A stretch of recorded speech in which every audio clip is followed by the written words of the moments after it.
Sevgili Gaziantep'liler, kıymetli yol ve dava arkadaşlarım, hanımefendiler, beyefendiler, sevgili gençler, sizleri en kalbi duygularımla, hasretle, muhabbetle selamlıyorum.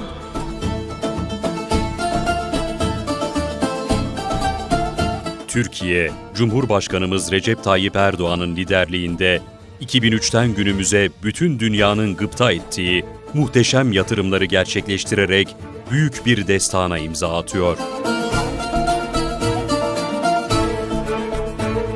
Son 15 yılda dev projeleri aziz milletimizin hizmetine sunduk.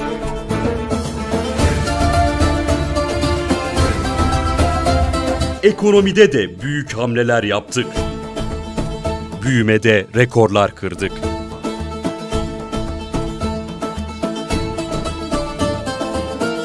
Eğitimde önemli yatırımlar yaptık. Yeni okullar inşa ettik, derslik sayısını artırdık, üniversiteler kurduk. Sağlık hizmetlerinde dönüşümü başlattık. Modern şehir hastanelerini hizmete aldık, mevcut hastane ve sağlık tesislerini yeniledik. Son 15 yılda suyla alakalı 7497 tesisi ülkemize kazandırdık.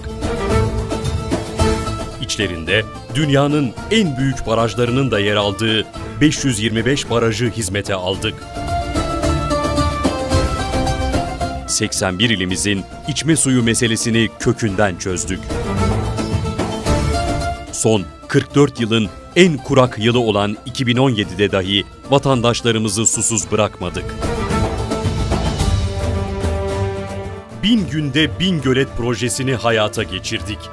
2019 yılı sonuna kadar 1071 gölet ve sulama tesisini daha ülkemize kazandıracağız.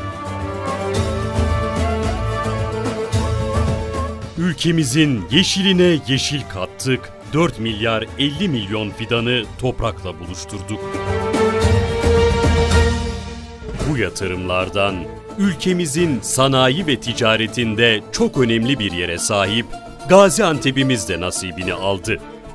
Kurtuluş Savaşı'nda verdiği binlerce şehide rağmen gösterdiği eşsiz direnişten dolayı 1921 yılında Türkiye Büyük Millet Meclisi tarafından gazilik unvanı verilen misafirperver ve yiğit insanların şehri Gaziantep'e son 15 yılda 30 milyar liralık muazzam yatırımlar gerçekleştirdik. Bu yatırımların 2,5 milyar liralık kısmı bakanlığımıza ait. Hizmete aldığımız tesislerle Şehit Kamil ve Şahin Bey ilçelerine menba kalitesinde içme suyu temin ettik. 4 baraj ve 2 gölet inşa ettik. 3 baraj ve 2 göletin inşaat çalışmaları da bütün hızıyla sürüyor. 203.640 dekar araziyi sulamaya açarak çiftçilerimize yılda 74 milyon lira zirai gelir artışı sağladık. İnşaat safhasındaki sulama tesisleriyle 292.360 dekar araziyi daha sulamaya açacağız. Tamamladığımız 42 dere ıslahıyla da Gaziantep'imizi taşkın zararlarından koruduk. 2 dere ıslahı da inşaat safhasında. 35 milyon fidanı toprakla buluşturduk. Kurduğumuz Erikçe Şehir Ormanı ve 5 mesire yeriyle de vatandaşlarımıza rahat nefes alabilecekleri yemyeşil alanlar sunduk. Orman mahallelerinde yaşayan vatandaşlarımıza 11,8 milyon lira Orköy kredi ve hibe desteği sağladık. 4 bal ormanı tesis ettik, gelir getirici tür ağaçlandırmaları yaptık. Yaptığımız çalışmalarla Gaziantep'teki tabiat parklarımızı cazibe merkezleri haline getirdik.